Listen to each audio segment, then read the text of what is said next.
This week on IT SPARC Cast, on the moon, your voice gets real squeaky. Microsoft says that Windows 10 is not dead yet. And Nvidia and OpenAI will need more than 8 bolts of lightning for their new data center. Great Scott! What the hell is a gigawatt?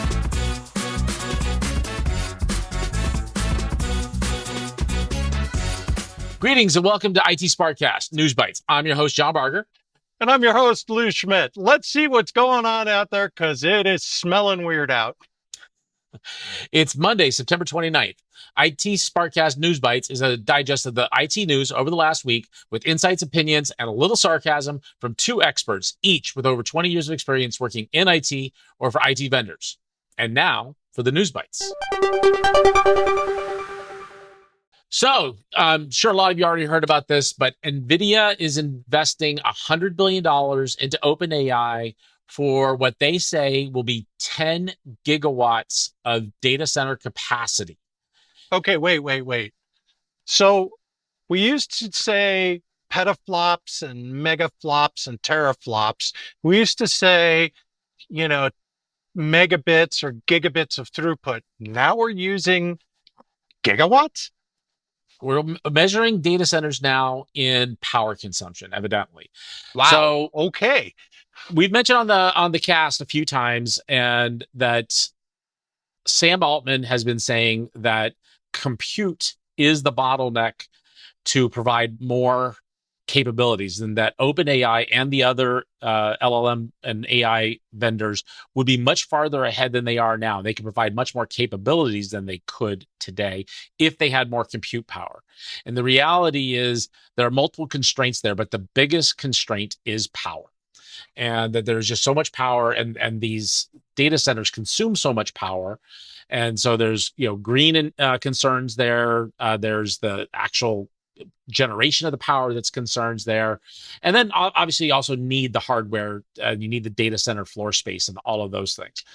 So, and I gotta say, this is one of the reasons why we update folks on what's going on in the small modular reactors and the rehabilitation of large reactors, because this, if you need a constant power source running 24/7, this is the way to go. Right. And that is also why we did a hot take on what we see on the future as certain technologies start to collide. And if you're on YouTube, I'll put a link above Lou's head right now where we kind of theorize what could happen if by 2035 and 2045, we started to see things like nuclear fission and quantum all come together with AGI, and what that could actually start to mean for humankind, what we would see there. So go take a look at that, because actually some interesting stuff started to happen when we started to think about that. But what they're saying is that with $100 billion of investment, Nvidia and OpenAI will start building what appear to be multiple data centers. They didn't really talk about that, but they said 10 gigawatts of capacity.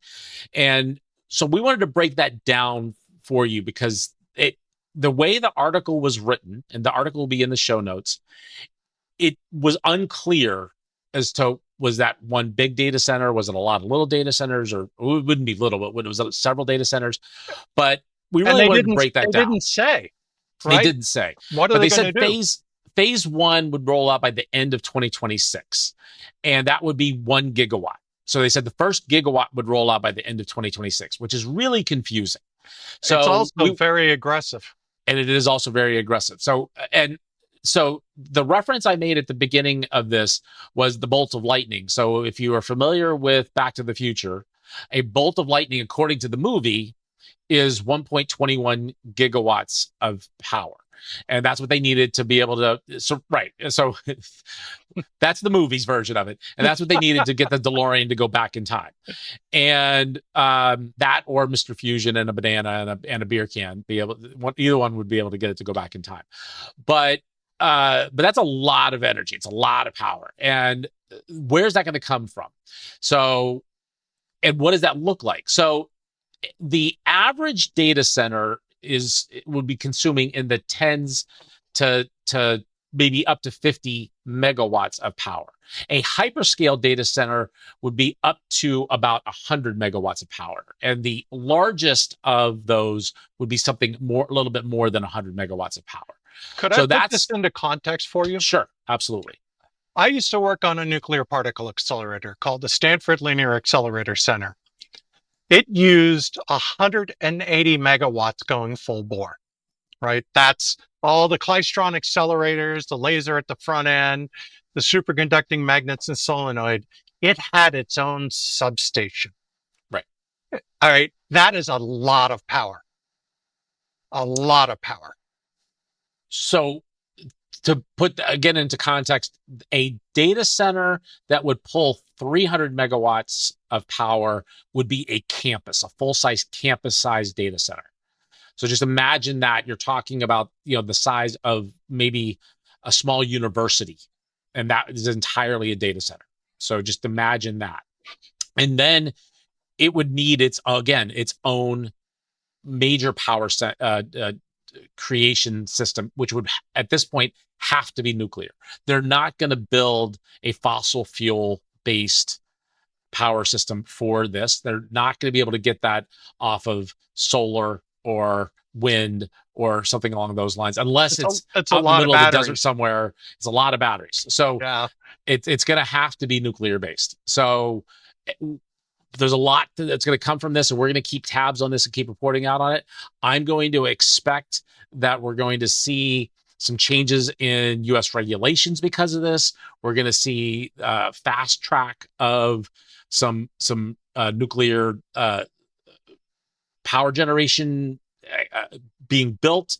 There's going to be a lot around this. This will be very interesting to watch.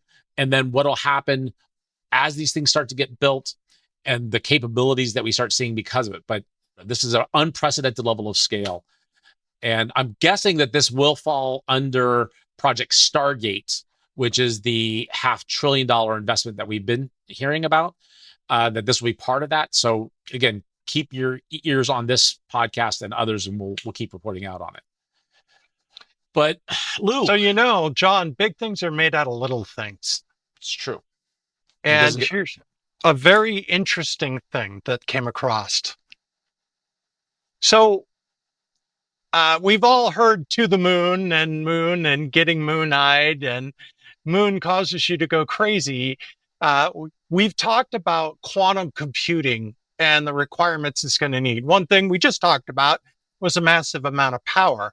But what a lot of people don't realize is that you may need to make things really, really cold to get quantum computing to work. And it turns out that one of the best ways to do it is to supercool helium, and specific isotopes of it can get much, much colder than the garden variety ones we extract. And one of those is called helium-3. And helium-3, the big deal here is a Finnish tech firm called Bluefors. Bluefors makes the ultra cold refrigerators that actually cool these chips and these systems to do quantum computing and ultra cold physics.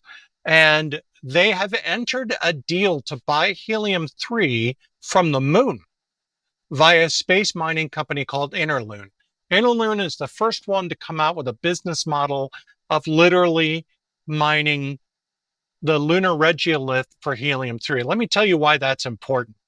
So they're contracting for up to 10,000 liters per year of lunar helium-3 with delivery scheduled between 2028 and 2037. I think that is extremely optimistic, because we've got to get back to the moon, then we've got to figure out how to extract it, and we've got to figure out where it's going to go. Why is this a thing, though? Right now, we have at most per year 10 to 25 kilograms of helium-3 being produced. And helium-3 is used for a couple things. It's used for supercooling. It's used for some detectors that can detect neutrons. And it's also used, theoretically, for fusion. If you really want to get fusion to rock, helium-3 is the way, because it is the last transformation before you get a pile of energy. So if you can get helium-3 and go to fusion that way, it's going to be much, much easier and much more scalable. So the problem is we get this stuff now mostly as a byproduct of nuclear weapons and reactors. It's a decay product of tritium. Tritium is generated in reactors with a lot of neutron flux. It's just hydrogen with a bunch of neutrons hanging around. If you're a person who likes glow-in-the-dark watches that are self-illuminated, you know about this stuff, right? So it's being produced. It's a byproduct of nuclear reactors, can do heavy water reactors in Canada. It can decay into helium-3 or be separated directly. We get a tiny amount of it from the helium reserves we pull out of natural gas, just mostly in the Permian Basin in the Texas, Oklahoma area. So this is really interesting because if they can scale, if they can bring in this stuff, it's going to solve two problems. One, John and I have talked a lot about what's going on in the quantum space. We're trying to get the energy levels where those materials can be quantum higher. If we can get this thing reliably up to liquid nitrogen, it's going to solve a lot of problems. Room temperature would be better, right? Yep. But right now, the sweet spot is very, very, very, very cold, right? 1 or 2 degrees above absolute zero. So that is a challenge. We just do not generate enough helium-3 to make this thing work. So what I like about this is now this race to the moon isn't just a planting the flag exercise. It's all about some resources that we can actually use. So that is the next phase of space exploration. And it's going to have profound impact on what we do in IT because it could solve both the energy problem and the cooling problem. And we think you might want to know about that. This is super exciting. This is science fiction coming to life. So if you are a science fiction nerd, if you've been reading whether it's Highline or whoever it is, or even if you watch For All Mankind on the Apple TV streaming service, this is what they're doing in the most recent seasons. This kind of activity, this is mind blowing that we're talking about going to space to do mining and bringing it back to Earth and to do this. So this is a nerd fantasy like you wouldn't believe, and it actually has real world impact too. So that is super cool. Just unbelievable that this is a real story that's out there. But now we got to tell you about something that hurts, but doesn't have to hurt you, at least for 1 more year. So we've been talking, and a lot of people have been talking about the fact that next week, Windows 10 is supposed to go end of life. Well, just kidding. So Windows 10 is scheduled to go end of life on October 14th. So actually just a little bit more than a week out. But they will go effectively end of life, and there won't be any feature support or anything like that going on. But Microsoft has just announced that they will continue to provide free security updates for 1 more year until October 2026. 1 more year. Until next year when they maybe announce that they'll do it for another year past that. Well, you want to know something really interesting, buddy? What's that? I just asked a question of our good friends in AI space.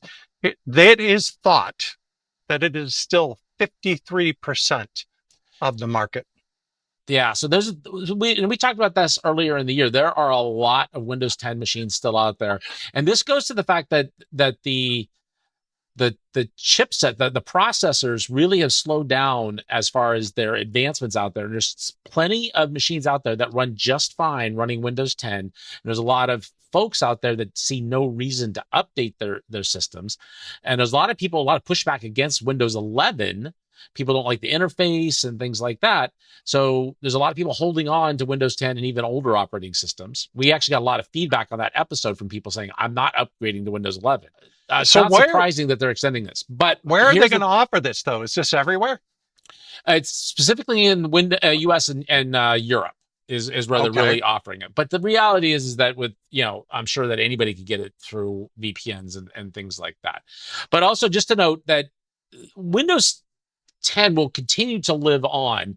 If you're a corporate user, you will be able to get extended security updates by paying for it. if you have a specific need. So maybe you have specialized applications or systems that need to run this. So maybe you have embedded systems or whatever it might be where you need to continue to run this. You can pay a license to continue to get updates, which means Windows will continue, or Microsoft will continue to develop updates, security updates, and so forth for this. So they will have those updates. So if they need to, they could provide those to others as well. So, well, this will be a evolving story over time. We'll see what happens next year when they get to this deadline again. What's the percentage of systems still out there? It'll be less than 50 some odd percent at that point, but it still is not going to be zero. And if it's a high enough number, they're probably going to have to extend it again as well. So that's going to be really interesting when we get there. And you know what I thought was interesting about this as well is they're delivering this through the paid program they already have in place. So they're essentially saying you're going to have to log in to the Microsoft network. If you're like one of those operating system guys who doesn't want to log in to access your stuff, like my Linux box here, I use iCloud on my Mac because that's how John and I coordinate stuff. But this Linux box goes nowhere near any cloud services that I do not explicitly allow by use. This is going to be a bottleneck for you folks. So you really, no kidding, this might extend, it might gimp along. We're almost certain it will. The embedded space is going to require this, but you really need to have a strong migration plan. If this wasn't enough of a warning for you, seriously, you need to get off. If for any mission critical application, you need to get off Windows 10. So I agree with you, but we know that there's a lot of people that aren't. And the thing here is my take on this is that Microsoft realizes that, and they cannot afford a situation where there are tens of millions of systems out there that somehow get infected or negatively impacted because either a virus or malware, whatever it is, ends up spreading out there, and then they end up in the news and millions of systems are impacted because of this. So there's going to be an extension next year. I'll put money on it. We're going to put it in the spreadsheet. I'm going to bet $1, and I'm going to tell you that next year they're going to extend it again for free. I'm not going to bet against you. Seriously, we've seen this before. Yeah. So anyway, that's it. But that's going to cover this episode. We couldn't do this podcast without listeners like you. We would love to hear what you think. Do you think that Microsoft's going to extend it again next year? How long will they continue to extend Windows 10 support and security patches? Send email to feedback@itsparkcast.com. Hit us up on X, or if you're watching on YouTube, leave a comment down below. We read every single piece of feedback and every comment we get, and we respond to most. And if it's particularly insightful or entertaining, we'll read it out on the broadcast. Be sure to hit like, subscribe, and turn on notifications. That way you never miss an episode. And with that, from the world of enterprise IT, take care. To the moon, John, to the moon.